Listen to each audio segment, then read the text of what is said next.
kita itu bangga dengan Batam adalah satu kota wisata ya, tapi kita harus jaga lah. Banyak hal yang harus kita perbaiki itu. Buat saya Batam cukup pedalami aja dengan namanya Sabta Pesona.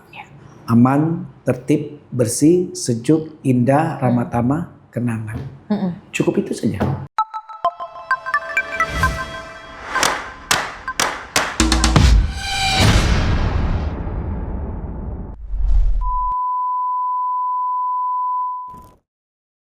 Selamat datang di Batam Talks, tempat di mana setiap cerita berawal dari sebuah amplop.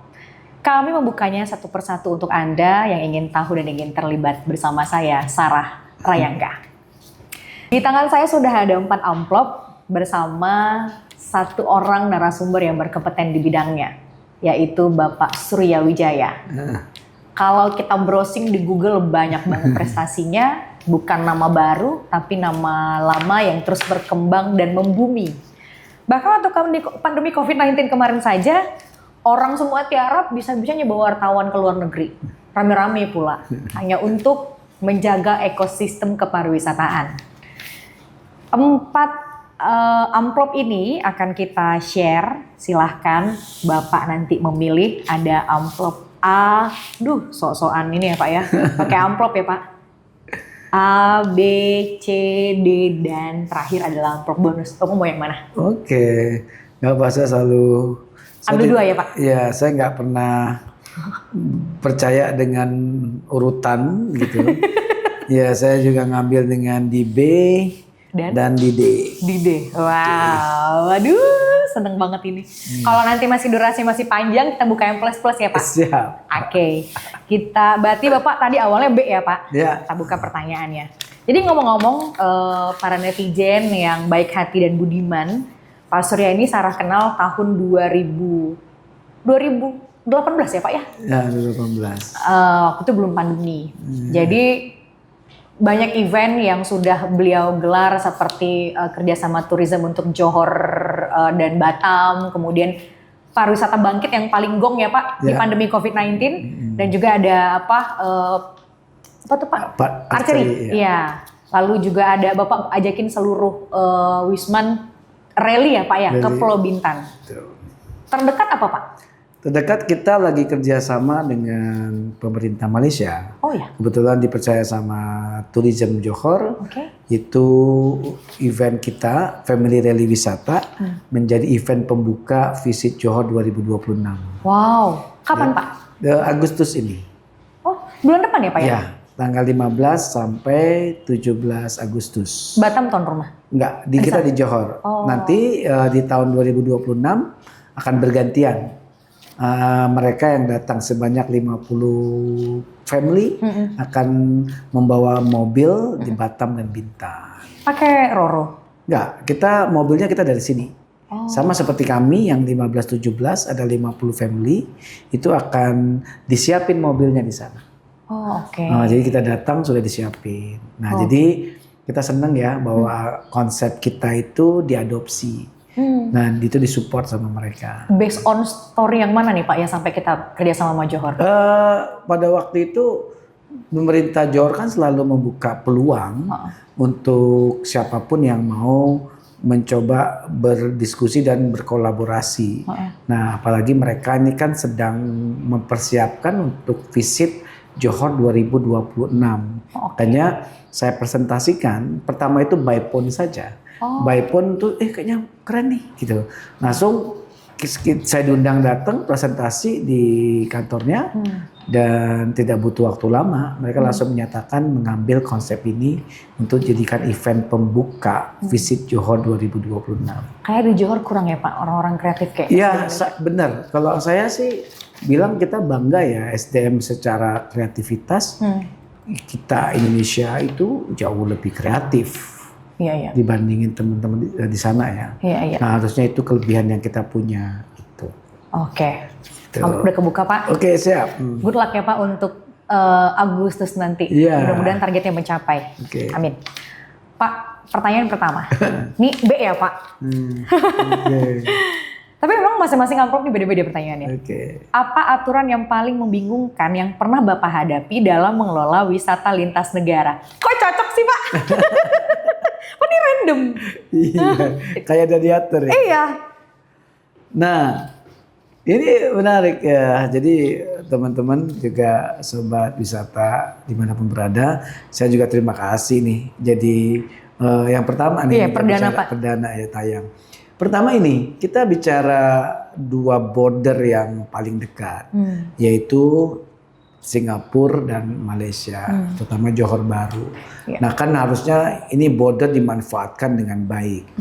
Memang sebelum COVID aman ya. Sebelum COVID itu kebijakan kita tuh sangat menarik. Kita tidak ada VOA, kita 169 negara bebas visa masuk ke Kepri Indonesia malah kan pada waktu itu.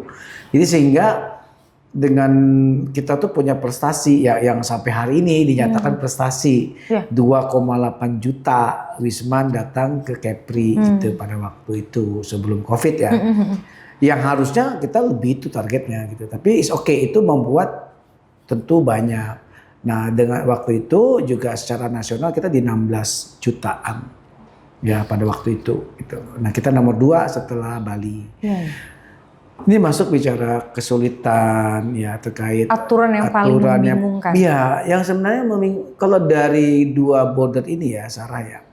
Yang bingung sebenarnya adalah terkait tentang visa on arrival sendiri itu. Nah sebenarnya kan di satu sisi kita itu punya border yang sangat bagus. Nah, apa hubungannya sih kan Singapura Malaysia tidak ada hubungan sama visa. Kan gitu tuh. Kita kan bebas visa masuk ke Singapura atau ke Malaysia. Tapi harus diingat, orang yang berlibur di Malaysia atau di Singapura itu sebagian besar adalah wisatawan yang datang dari mancanegara. Yang mereka berlibur sampai 2 minggu sampai 3 minggu length of stay-nya. Nah, ini kan yang harus dimanfaatkan kita untuk menarik mereka ke kita, ke Kepri. Nah, itulah bisnis to bisnisnya dari kami misalnya bekerja sama teman-teman agent yang di Singapura sama Malaysia. Kan bosen tuh, mereka mau kemana sih? Gitu loh. Nah, ini ada pengalihan. Tentu costingnya adalah sesuai costing yang mereka punya. Nggak perlu nambah dong. Kan gitu tuh. Nah, akhirnya permasalahan itu terjadi begitu kita membuat kewajiban untuk adanya visa on arrival yang kita hanya bebas visa sama 11 negara Asia, 10 negara ASEAN plus 3 yang baru tuh. Yang ada Kolombia gitu ya. Nah, tapi ada yang menarik nih, ada aturan baru dari Kepres tentang bahwa kita untuk residen, permanent residen ataupun yang punya visa residen di Singapura, negara manapun boleh masuk ke kita. Nah pertanyaannya kan turis kan bukannya punya visa itu, gitu kan, namanya turis dia mau liburan. Nah itu jadi satu tuh kendalanya. Walaupun sekarang sudah ada VOA-nya yang dikasih diskon 7 hari jadi 250.000 gitu ya. Nah apakah itu menjadi salah satu kendalanya? Itu salah satu aja. Ada banyak lagi, contoh misalnya tentang aturan harga tiket itu ya, tiket khususnya kita tiket ferry lah ya, kita nggak bicara tiket pesawat terbang. Tiket ferry sekarang ini kan bicara atas negara tuh. Saya dapat banyak ya, kemarin juga di podcast presentasinya Pak Kadis Provinsi, Pak Hasan, waktu sama Kementerian Pariwisata juga membahas itu. Ternyata dari operator ferry yang membuat mereka meninggikan harga itu bukan saja komponennya itu BBM, ternyata banyak yang lain. Apa Pak? Termasuknya tentang pajak-pajak ataupun teks kewajiban yang diikuti pemerintah. Nah akhirnya jadinya kan membengkak itu. Kan secara logikanya sebelum COVID Singapura lah, kita bahas utama Singapura ya. Itu dari kita bicara yang harga umum lah. Itu kita 400.000. Kalau harga haji kan 270.000 pada waktu itu. All tax. Itu sekarang menjadi angka 900, 800 sekian sampai 900. Nah itu kan sangat membebani. Nah di mana para wisatawan ya, contohnya misalnya mereka mau ke Malaysia, ya dari Singapura, ini kan Singapura kita bicara nih, itu sengaja dibuat semurah mungkin. Semurah mungkin. Malah kan secara pasti sudah dong kita ke Singapura, Malaysia ya. Saya tuh ke perjalanan ke sana hemat banget. Saya pakai tap aja yang transportasi itu sangat murah. Kalau dari Malaysia ke Singapura cuma 3 ringgit gitu. Nah, kita masih MRT tinggal tapping. Nah, murah banget ya. Terlepas harganya di sana tuh bisa kursnya beda ya, Pak? Ya, beda. Tapi itu maksudnya jadi bukti bahwa kita masih lemah di regulasi itu. Saya nggak tahu nih pemerintah melihatnya seperti apa tentang potensial strategic location ya. Maksudnya border kita tuh kan strategik. Ya kita cuma ada 2 border, Singapura dan Malaysia. Kenapa nggak dimanfaatin itu? Iya, minimal bukan jadi pesaing ya Pak ya? Iya. Malah kolaborasi harusnya. Lihat yang ada di sana kan Pak. Nah justru kami sekarang merubah itu. Dengan adanya saya, kebetulan kan sekarang saya selain di Aspa Bridge, saya juga di Asita. Iya. Nah itu juga jadi kolaborasi yang bagus ya. Kita mencoba menjadikan bahwa tetangga kita ini adalah partner yang bagus. Pada hari teman-teman asosiasi pun melihat orang-orang yang kreatif mau menurunkan ego ya Pak? Iya, betul. Karena gini loh ya Sarah ya. Pemirsa ini jadi satu pertanyaan standar yang selalu dipertanyakan ke kita. Misalnya sering dibuat podcast untuk ataupun diskusi lah. Selalu bicaranya tentang itu saja.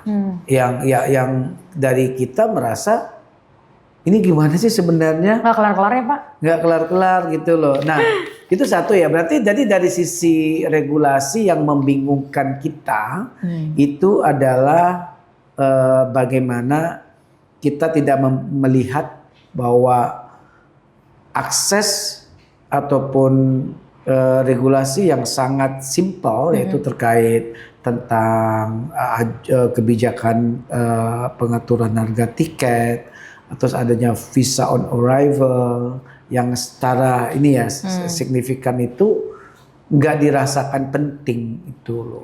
Walaupun ada perubahan tapi tidak dampaknya nggak besar gitu. Pertanyaan kedua Pak dari amplop B. Bagaimana Bapak melihat perbedaan perlakuan antara Wisman dan Wisnus di Batam? Iya, memang salah satu target dari RPJMD-nya Kepri itu kan ditargetkan Batam Kepri itu 1,7 Wisman dan Wisnus itu di angka 3 jutaan ya. Ya untuk target gitu loh. Nah, sekarang tadi pertanyaannya perlakuan. Nah, sebenarnya kan gini. Saya tuh orang yang melihat pariwisata itu dalam persepsi ekonomi. Sebenarnya bukan berdasarkan persepsi bahwa Wisman itu lebih bagus daripada Wisnus gitu loh. Karena seluruh kegiatan yang namanya wisatawan itu harus berdampak kepada ekonomi. Makanya tourism for economic jadi tourism itu berpengaruh pada ekonomi gitu. Nah, salah satunya itu orang masih merasa bahwa bangga dan Wisman itu jadi satu prioritas. Iya. Apakah itu penting? Penting lah gitu loh. Tapi apakah Wisnus itu tidak penting? Malah spending money-nya gede banget. Masa Pak? Saya kasih tahu ya. Ini kita berbandingkan antara 2 kategori wisatawan itu. Misalnya saya ini menerima tamu nih dari Pekanbaru saja. Kita bicara bisnis kan Pekanbaru di luar Kepri berarti kan. Pekanbaru misalnya 40 orang pax gitu ya. Terus saya kedatangan tamu yang sama dari Malaysia 40 pax misalnya. 40 ya Pak? Sama-sama 40 nih. Dia menginap di Batam nih. Kan sama-sama ke Batam tuh. Spendingnya besar yang dari Wisnus Pekanbaru. Contoh misalnya, mungkin mereka menginapnya di hotel yang tidak terlalu mewah, bintang 3 misalnya. Tapi spendingnya itu loh. Mereka mengeluarkan transaksi duitnya untuk belanja itu gede banget. Iya, jajannya ya Pak ya. Iya, dan itu gampang kok kita surveinya. Dari teman-teman guide kan bisa lihat mereka belanja. Dan teman-teman hotel sama restoran itu bisa disurvei kalau mau disurvei. Iya, berarti orang luar tuh nggak jajan? Ada, tapi mereka kan memang punya pertimbangan khusus gitu loh. Oh. Nah, itu yang saya bilang tadi, tidak semua wisatawan dari asing itu secara bisnisnya itu jumlahnya lebih tinggi. Iya. Karena harus diketahui, kita kan punya 2 border, Iya. Singapura dan Malaysia. Jadi kan ya tadi mereka mungkin berulang ya. Iya. Masuk ke ini ke Capri-nya ini berulang. Iya. Ya gitu loh. Oke Pak, tapi berarti pola konsumtif kita itu mempengaruhi kekuatan ekonomi Capri. Oh iya, spending money. Kan Indonesia kan negara spender. Iya. Ya, sementara kalau untuk negara-negara luar, mereka tuh berhitung. Ya, contoh misalnya wisatawan luar nih, datang ke Indonesia, misalnya ke Capri nih, dia memilih belanja yang dia nggak ada aja.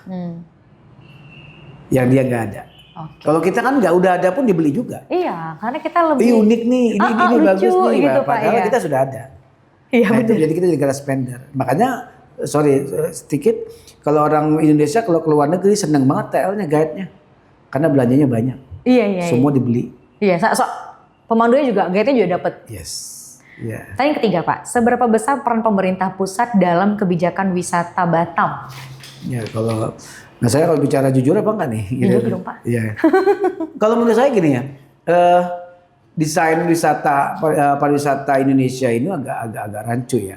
Jadi pemerintah pusat itu khususnya di Kementerian Pariwisata, kayaknya mereka punya program sendiri. Jadi mereka nggak sinkron sama daerah. Agak kurang, nggak sinkron malah. Contoh saya bilang tadi, kebijakannya itu kadang tidak dibutuhkan oleh kita yang di border ini ya. Makanya harusnya kan kalau menurut saya harus dibuat dipilih-pilih lah gitu, harus disesuaikan. Kayak contoh kenapa saya bilang tadi, hari ini coba. Banyak nih teman-teman ya yang mengkritik saya. Apakah pemerintah pusat pernah mempromosikan kita? Kita bicara tentang Bali yang lebih bermaksud. Ya, contoh aja kita bicara tentang expo misalnya. Kita buat pameran di luar negeri gitu. Nah, contoh kan kalau di kita kan pengennya Singapura, Malaysia gitu, khususnya di daerah Semenanjung itu dipromosikan Capri-nya. Sulit Sarah. Itu banyak kadang-kadang ya maaf ya, saya bukan tidak suka tapi mengkritisi. Karena mereka tuh paling nggak tepat sasaran. Hanya formalitas. Jadi nggak fokus gitu loh. Iya. Apa sih sebenarnya mau dijual? Iya. Hari ini saya mau kasih tahu. Indonesia itu memiliki 2024 ya. Jumlah wisatawan terbesar yang mengunjungi Indonesia itu adalah Malaysia nomor 1. Sebanyak 700.000 lebih selama setahun. Itu alasannya apa Pak? Karena memang jumlah wisatawan Malaysia itu penyumbang tertinggi di Indonesia. Tapi di Capri nomor 2 dia. Nomor 1 tuh Malaysia. Dan hari ini sampai bulan kemarin juga masih Malaysia. Masih tinggi. Tahun 2025 masih tinggi. Apa yang mereka cari Pak? Nah itu tadi saya bilang tadi. Berarti kan mereka itu adalah negara tertinggi untuk mendatangkan wisatawan ke kita. Wisatawan banyak ya. Ke Bandung, kemana segala macam. Ke Capri kan sedikit. Oh cari makanan jangan-jangan Pak? Nah banyak hal. Misalnya nih, dia mau suka ke Bandung, ke Jogja segala macam. Nah sekarang kan mulai ada tren baru. Di mana orang-orang Malaysia itu mulai mengalihkannya ke Capri, ke Batam. Batam Bintan lah terutama. Tanjung Pinang masuk sedikit gitu. Nah masalahnya berarti kan ada yang salah. Iya. Informasi tentang Capri ini masih minim. Iya. Nah itu kalau kita bicara Johor itu anytime dia bisa datang.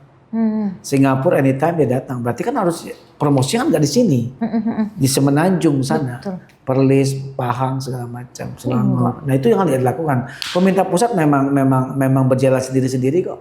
Kebijakannya mereka jalan sendiri. Terus annual event yang digaung-gaungkan. Oh namanya itu CAN, Karisma Event Nusantara yang akan disupport. Masih enggak juga. Ya karena memang kalau menurut saya gitu loh, menurut saya ini versi saya ya sebagai pengamat pariwisata. Kalau kita bicara annual event, apalagi yang didukung pemerintah, itu dampaknya kepada ada wisatawan. Dua aja, bagaimana ke wisatawan Nusantara atau wisatawan mancanegara. Nah, apakah itu terjadi? Saya nggak mau nyebut nama eventnya, tapi ternyata mereka asal saja menunjuk karena pokoknya asal dapat gitu. Ya, pokoknya sih, misalnya Batam dapat 1, saya Kepri Bintan dapat 1. Nah, saya lebih setuju misalnya annual event itu atau camp itu yang memang secara bisnis itu berdampak kepada ekonomi. Misalnya kunjungan wisatawan, okupansi hotelnya tinggi gitu loh. Jadi keluaran negara mengeluarkan uang itu punya dampak lah. Iya. Pertanyaan terakhir dari amplop B, Pak. Apakah regulasi untuk perbatasan ini lebih banyak membawa kemajuan atau justru tekanan? Sebenarnya saya hampir bilang ya, regulasi yang dimaksud untuk pariwisata itu menurut saya sih nggak ada yang regulasi terlalu mengikat. Karena setiap orang boleh aja kok. Apalagi Singapura sekarang bebas banget. Misalnya orang Singapura datang ke kita, ini kan maksudnya ke dalam ya, nggak ada dibatasin. Ya, hanya memang imigrasi itu punya kewenangan sendiri. Makanya tidak bisa kita mengintervensi karena kan menyangkut pintu masuk. Jadi dia tidak sembarangan. Tapi sampai hari ini saya tidak merasa regulasi untuk mereka masuk itu dipersulit, enggak juga. Yang tadi saya bilang tadi, cuman kalau di kita daerah turis ini kita terbentur masalah harga ya. Harga itu yang maksudnya spending, mereka mau spending tapi bermasalah. Nah, yang paling terakhir nih mungkin terkait dengan harga kita yang nggak terkontrol. Bukan masalah tiket pesawat aja, tiket ferry itu, tapi masalah harga makanan. Harga-harga yang didapat wisatawan, nah bingung nih Sarah. Sebagai negara maju, saya misalnya yang punya yang mata uang lebih tinggi dari Indonesia, saya kepengen datang ke Batam atau ke Bintan itu duit saya besar kan. Nah, saya bisa banyak belanja. Ternyata kan tidak. Harganya banyak yang lebih mahal daripada harga di Malaysia. Mereka menyamaratakan dengan kurs setempat. Iya, contoh ya, maaf ya. Ini kan ada, ini kan saya sendiri sebagai pelakunya, saya punya tamu. Dia makan di restoran. Itu harga nasi goreng, kamu percaya nggak sih harga sampai 90.000? 40.000. Nah, sementara itu di negaranya nggak ada yang segitu. Kita kan pernah dong ke Malaysia. Murah, cuma 45.000. Iya, maksudnya kan begitu. Dengan porsi gede banget. Ya, alasannya ini kan nggak ada. Yang namanya pemberlakuan harga makan segala macam souvenir itu nggak bisa dibedakan wisatawan mancanegara sama wisatawan lokal, nggak bisa. Nah, dari situ tuh juga dibahas juga sama Pak Hasan. Ya, itu aturan itu harus kita perketat. Yakin janganlah mereka ya, kalau Singapurian mungkin duitnya kan tinggi banget ya. Iya. Gitu. Tapi kita jangan bicara itu gitu. Singapura di Malaysia aja kan dipermudah banget. Iya, mana buka ini mereka jembatan baru. Betul. Pak, amplop B sudah selesai. Kita bergeser ke amplop D, tapi break sejenak, Pak. Tetaplah bersama kami dalam Batam Talks.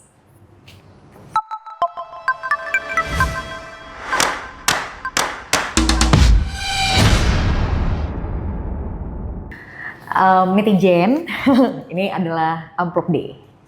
Kita buka ya Pak untuk amplop yang kedua. Enaknya penonton Batam Talks ini stalker kali ya?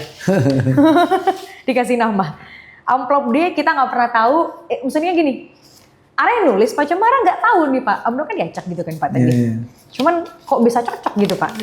Agak kaget karena kan ceritanya adalah ala psikologis gitu kan Pak. Nah, cocok lagi. Amplop D. Soal masa depan dan kolaborasi regional. Iya, seru banget. Iya kan Pak, aduh penasaran nih apa sih sisanya nih? Saya nggak pernah ini ya, kita nggak ada pernah sepakat ya. ya. Dari tadi juga meskipun di depan Bapak, merapikannya, Bapak nggak baca sama sekali. Pertanyaan pertama adalah dari amplop D, apa mimpi besar Bapak untuk kolaborasi pariwisata antara Batam, Singapura, dan Johor? Cakep. Lanjut Pak. Ya gini, saya itu kayak jodoh ya bicara ini ya. Kebetulan kan dulu kita punya si Jori, Singapura, Johor, Riau dulu ya. Akhirnya tuh berkembang karena kita jadi provinsi sendiri. Itu kan menjadi Kepri itu. Orang kan taunya masih si Jori itu Riau gitu ya. Nah, ini harusnya jadi manfaatin dengan baik. Kita nggak bisa cerita tentang bagaimana ego sektoral kita maunya kita aja yang datang. Teman-teman dari luar maunya datang ke Batam aja, ke Kepri aja, nggak bisa. Sampai karena saya ingin merubah itu saya buat Kejora tuh. Kamu lihat di sini, Kejora tuh Kepri, Johor, Singapura. Iya. Oh, Iya. nama baru Pak. Iya, ini Lebih keren ya Pak. Iya, sebenarnya ini Kayak bintang Kejora. Betul, saya buat ini ternyata Kejora ini salah satu yayasan di Malaysia, di Johor. Makanya saya jadi nggak gaungkan itu. Oh iya. Jadi kepanjangannya tuh Kepri duluan nih. Kepri, Johor, Singapura, Kejora ini kan kita buat. Nah, saya yakin bahwa saatnya regional kita ini dipadukan dengan sebuah konsep kerjasama regional. Nah, contohnya kenapa? Tadi, kalau kita bicara hanya kita aja, akhirnya apa? Kita masing-masing membuat paket sendiri. Jadi seolah-olah ego sektoral. Emang orang Malaysia mau pemerintahnya mendukung kita untuk masuk ke negara, nggak mau dong. Masing-masing kepengennya kan masuk ke negaranya. Akhirnya harusnya sudah saatnya kita itu menjadikan 3 daerah ini, Singapura, Johor, Kepri ataupun Kejora, Kepri, Johor, Singapura itu jadi bagian konsep satu paket. Karena menarik. Di negara manapun, contoh seperti agen di Malaysia ya, mereka akan jual paketnya dari Korea, dari mana, Johor atau Malaysia, Singapura dan Batam. Ini Kepri, seru kan? Itu gunanya kolaborasi antara bisnis to bisnisnya kami. Nah, didukung sama pemerintahnya. Memudahkan regulasi. Memudahkan itu, gitu loh. Jadi dibuat kesamaan atau dibuat apa regulasinya yang membuat ambil kesempatan ini.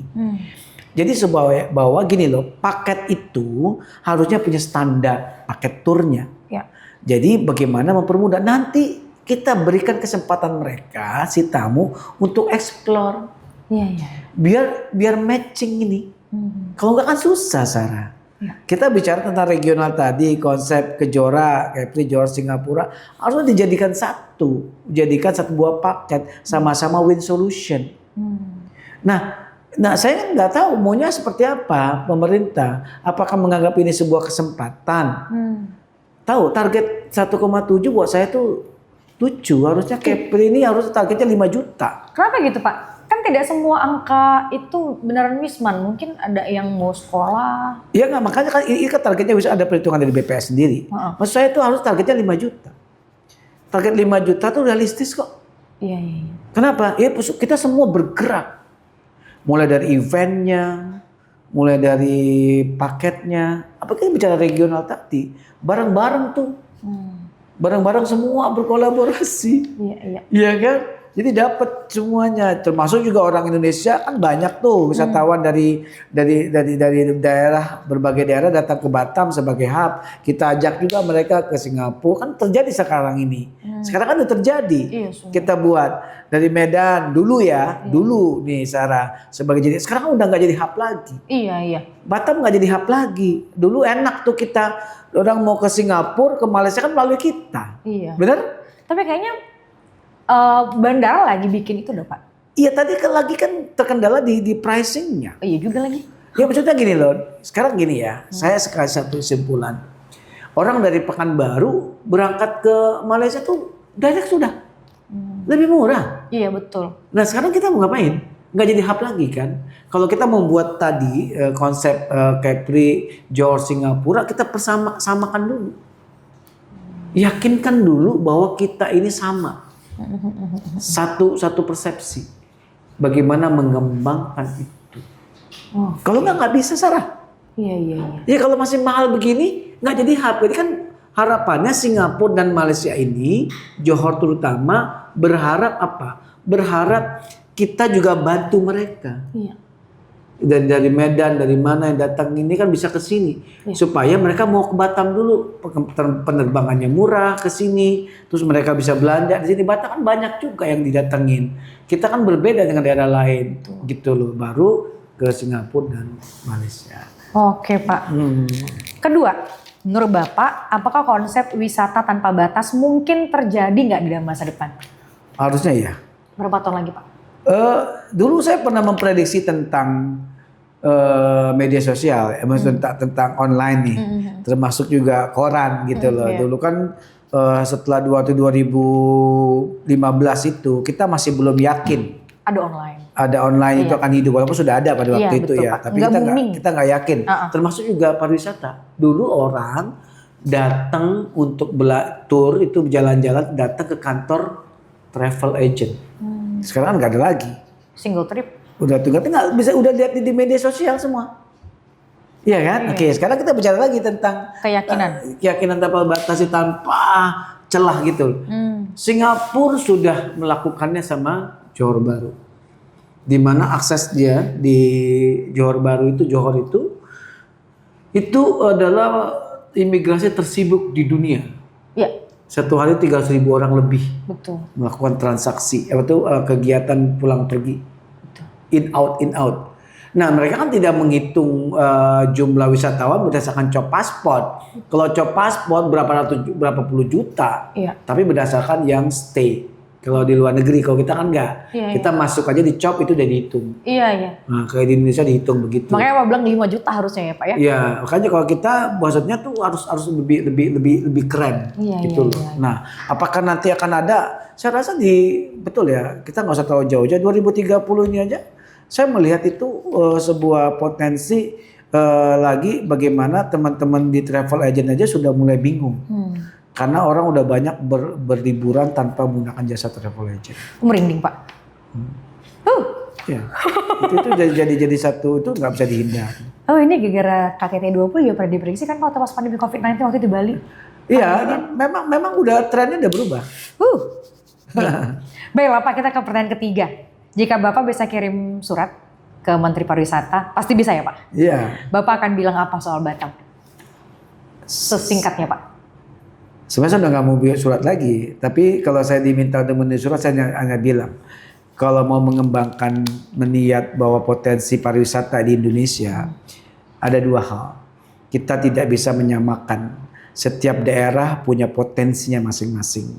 Harus diingat pemerintah, khususnya pada Presiden sama Kementerian Pariwisata, kita punya 3 border di Indonesia, yaitu ada Timor Leste, Timor Leste, kita ada di Kalimantan. Dan kita ada di Kepri, yaitu Johor dan Singapura. Di antara 3 perbatasan itu, yang border emas adalah kita Kepri. Harusnya pemerintah pintar. Kalau saya bisa menyurati, saya menyatakan bahwa harusnya dengan potensi yang ada, border di Kepri ini dijadikan sebuah otonomi pariwisata. Dia bisa menentukan sendiri, dia bisa mencapai sendiri, dan saya yakin angka 4 atau 5 juta untuk Kepri itu adalah angka yang kecil untuk wisatawan. Pemerintah tidak perlu bingung, cukup membiarkan atau memberikan sebuah kebijakan baru otonomi pariwisata. Tidak perlu dikelola dengan lain, karena di Kepri kita bisa melakukan industrinya, bisa melakukan itu semua. Dan tidak perlu banyak investasi, kebijakannya saja. Iya. Itu kalau menurut saya. Otonomi pariwisata khusus. Iya. Oke Pak. Ya. Ya. Pertanyaan yang keempat, terakhir dari Amplop D Pak. Apakah yang ingin Bapak wariskan kepada generasi Batam berikutnya dalam hal pariwisata? Kita itu kekurangan SDM pariwisata. Kita punya daerah border yang hari-hari cerita tentang pariwisata. Tapi kita tuh sangat kekurangan SDM kita, sangat rendah. Saya bilang demikian, pertama kita tidak sadar wisata. Kenapa kita bilang demikian? Hari ini kita masih melihat sampah di sekeliling kita. Iya lagi. Ya. Kedua, kita masih belum melihat kesadaran itu. Hari ini kalau misalnya Sarah, ada turis datang, jangankan bertanya kepada kita, kepada maaf nih pihak kepolisian misalnya, saat mereka nyasar aja. Kita bertanya tentang pariwisata nggak ada yang tahu. Padahal mereka sudah ada polisi pariwisata, ada itu masyarakat makanya kelompok saya bilang itu sadar wisata. harusnya itu dikembangkan, karena kita sebagai daerah, saya salut dengan Bali ya.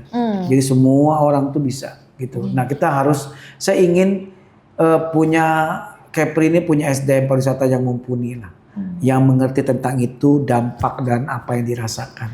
Mereka merasa peduli kalau mereka merasakan. Kalau nggak merasakan langsung, mereka nggak peduli. Nah itu saya berharap pembinaan SDM itu jadi prioritas. Itu masih Batam ya Pak, Ya, belum hinterland ya Pak. Yes, betul. Bayangin tuh. Amplop deh sudah habis Pak, Iya. kita masih punya waktu ya? Masih punya, kayaknya Pak, Oke. pertanyaan plus. Geser dulu. Tapi ini benar ya pemirsa, saya nggak ada pernah lihat loh. Iya. Saya nggak tahu tadi pertanyaan-pertanyaan tadi buat saya itu pertanyaan yang udah hari-hari saya lakukan. Nah, Iya lagi. saya menunggu pertanyaan yang sulit. Kayaknya nggak ada deh Pak, Bapak manteng semua Pak. Pak dari 1 sampai 6 Bapak senang nomor berapa Pak? Orang bilang 4 itu mati gitu ya. Saya coba di nomor 4 deh. Kalau Cina nggak suka tuh. Kawasan penanganan bebas dan efeknya ke sektor pariwisata. Ya sebenarnya kawasan bebas itu sangat menarik.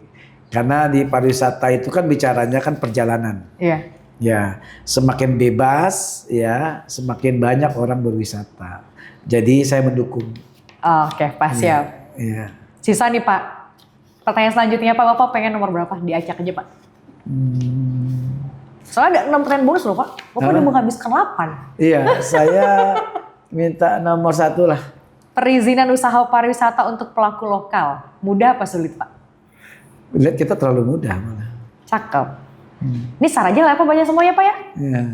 Wisata kawin dan dark tourism yang tabu tapi eksis menurut Bapak apa? Wisata kawin. Iya. Sebenarnya gini ya, kita harusnya itu memanfaatkan momen. Kita nih punya kekhususan, Oke. kemudahan. Iya. Nah banyak orang-orang di luar sana sulit untuk melakukan kegiatan itu, Iya. gitu. Nah, tapi saya juga nggak mau kan kita tuh terjadi pembiaran ilegal begitu ya. Tapi wisata kawin yang dimaksud ya, saya nggak tahu nih apa resepsinya atau orangnya di sini. Karena di Indonesia itu banyak dilakukan di puncak gitu Iya, ya, di Bandung gitu Iya, ya, iya. di Bogor tuh banyak. Tapi di kita kayaknya belum ya. Kalau di Kepri ini belum. Dark tourism kan namanya Pak. Ya, tapi memang walaupun itu ada, Iya. cuman saya sih nggak terlalu di kita kan saya nggak pernah tersentuh di situ ya. Oke. Cuman kalau itu terjadi, memang salah satu yang membuat Bandung ataupun daerah Jawa Barat ramai dikunjungi Daya itu. tarik. Oh, pertama orang-orang dari Timur Tengah ya, itu ya itu udah banyak ya, gitu ya. Iya. Tapi kalau di Batam, Saya kurang setuju sih. oh, oke Pak. Pak kalau bicara soal ketimpangan infrastruktur dan ekspektasi wisata asing. Itu yang saya satu ya saya tunggu juga pertanyaan ini. Oh, Kita itu Dan bonus kita ternyata. itu terlihat bagus, ya. Ketimpangan yang kamu bilang benar itu. Jadi antara daerah nih kita bicara Kepri atau Batam. Kalau bicara Batam selesai sudah. Iya. Tapi kalau kita bicara Kepri kita masih banyak banget ya. Karena saya sebagai praktisi pelaku dan yang di lapangan itu masih takut. Contoh aja Penyengat. Itu daerah tidak masuk kategori kita promosikan. Kaget kan? padahal. Ya karena apa? Karena ini saya juga kritik ke Pak Kadis. Misalnya saya sampaikan bahwa kita sibuk ngurusin amenitas di dalamnya. Amenitas yang ada di Penyengat itu. Tapi kita nggak pikir aksesnya. Akses itu masalah loh Sarah. Iya. Bagaimana pontonnya itu bermasalah. Nah ini kan ada apa namanya terjadi susah disosialisasikan masyarakatnya. Mereka masih mau pelabuhan kuning. Iya. Itu nggak cocok untuk wisatawan. Resikonya terlalu besar, Nggak nyaman. nggak nyaman. Dan itu kita nggak ada masalah apa namanya asuransinya juga nggak jelas segala macam. Nah berarti kan itu masih ada ketimpangan yang sangat besar di situ. Harusnya benahin dulu itu. Kita bukan bicara tentang amenitasnya, tapi aksesibilitasnya harus diutamakan. Kita bicarakan ada tiga. Iya. Atraksi kan bisa dibuat. Iya. Memang atraksi itu kan bukan hanya sebuah kegiatan, tetapi masjid itu atraksi. Objek, iya. Objek itu atraksi. Ya, Bu, dia tidak harus sebuah manusia yang melakukan kegiatan. Iya, Pak. Atraksi itu bagiannya. PR bagi pemerintah ya, Pak. Bu, sangat. Maksudnya saya sarankan akses itu dulu. Amenitasnya is oke. Tetap di ini, tapi aksesnya paling penting. Termasuk ini Pak, Museum Batam kita. Ekspektasi kita ketinggian. Tapi Ya, sekarang makanya saya nggak apa-apa ya, Bang Adi kan sama saya juga bagus ya teman. Iya. Saya belum bilang itu memang harus banyak. Kalau saya bilang ekstrimnya kan belum belum pas untuk kunjungan gitu loh ya. Iya, iya. Banyak dibina. Kalau memang mau dibuat itu harus diperhatikan banyak lah. Belum cocok. Pak, kalau soal persaingan harga dengan negara tetangga, Harga apa nih? kalau tiket kan udah kita obrolin. Oh iya, kita Makanan juga udah iya, kita obrolin. kita itu tidak punya kepastian di situ. Itu aja ya Pak ya? Kita tidak punya kepastian untuk itu. Jadi kita meraba. Ingat, wisatawan itu mau punya kepastian. Dia tidak bisa abu-abu. Di sana tuh ada kepastian. Dan yang terakhir Pak, Apa? dualisme pemerintah Pemkab Batam dan BB Batam. Meskipun Sekarang udah nyatu pelakunya ya. satu Pak. Ya. Iya. Tapi ini masih kan Pak? Ya, saya nggak terlalu ini ya. Maksudnya kan kalau saya lebih karena ini ke pariwisatanya, iya, Pak? mitra saya kan lebih ke Pemko. Kami kan ke Pemko. Nah, walaupun BB Batam juga ngaruh ke situ juga ya, tapi saya agak sulit mengomentari itu karena sebenarnya kan ada dua tuh. Cuma kalau saya lihat sekarang ya harusnya bisa lebih nyaman lah karena kan dirangkap ya. Iya. Harusnya lebih nyaman. Kita nunggu aja apa yang dilakukan pemerintahan baru ini. Ya kan? Iya. Yang harus pasti nih lahan-lahan yang dibuat tuh betul apa tidak. Udah mau 6 bulan kan 6 Pak pasca bulan, pelantikan ya, kemarin ya. bulan Februari. Ya, kita nunggulah gebrakan yang baru. Iya. Ya. Kalau misalnya Pak dengan gaya sekarang ini yang masih ada, Batam akan bisa kita anggap mati suri lagi nggak Pak? Untuk terkait apa? Pariwisatanya. Saya Batam itu kan unik ya. Industrinya berkembang terus. Industrinya berkembang, praktisinya banyak. Iya. Karena punya kepentingan semua, mereka mau bertahan hidup. Iya. Nah, sementara regulasinya kan ya di kita ini hanya menunggu, kalaupun ada yang di internalnya tidak terlalu banyak, nunggu pemerintah pusat. Saya yakin tetap akan berkembang. Tapi Batam lucunya ini. Pak, belakangan hotel-hotel pada bermunculan, pusat pariwisata bermunculan. Bapak ngeliatnya bagaimana Pak? Apa? Hotel baru. Ya bagus, itu saya bilang tadi industrinya tetap maju. Kan saya bilang Batam ini tetap maju karena industrinya. Industri maksudnya tuh ya orang-orang yang melakukan kegiatan pengusaha-pengusaha itu. Oke. Karena memang dia punya data strategisnya. Kayak saya bilang tadi, Batam ini memang berjalan sendiri. Autopilot. Autopilot.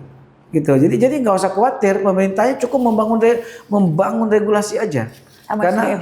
iya, membangun aja itu. Yang penting nanti mereka terus kok. Kayak contoh nih dengan adanya bangun jalan lebar-lebar kan menarik tuh. Sekarang industrinya banyak, mulai destinasi wisatanya banyak. Gitu. Saya rasa itu pemerintah Batam nggak usah terlalu mikir. Jalan aja. Nanti regulasinya bagus aja gitu. Oke. Ya. Baik kalau Pak semua, Bapak Lahap. Ya. Artinya kami sudah mengakhiri podcast kita ini Pak. Iya. Udah 1 jam ya? 45 lagi. Cepet banget Bapak menjawabnya. Iya. Dan terakhir Pak, tapi event Bapak nanti kapan Di Pak? 15 sampai 17 Juli. Agustus. Agustus, berarti masih ada lah uang buat spare dikit. Iya. 15 hari lagi ya Pak ya? Iya, hanya ini bisa teman-teman yang mau ikut ya, rasakan drive sendiri. Iya. Drive mobil di luar. Iya, di luar negeri. Keren nggak? Ada luar negeri, ada navigatornya. Iya. Navigatornya orang lokal. Oh, gitu. oke. Nah, saya mengundang teman-teman yang mau datang. Saya juga undang pemerintah melihat bagaimana pemerintah Malaysia Johor itu mensupport event ini. Ini pertama kali nih konsep dari kita diambil, diadopsi. Keren ya Pak. Keren ya, itu ya. Itu kan banyak kita saya seneng ya bisa diadopsi kayak gitu ya. Mereka maksudnya bukan adopsi, mereka menyetujui, mereka support, dibantu tuh.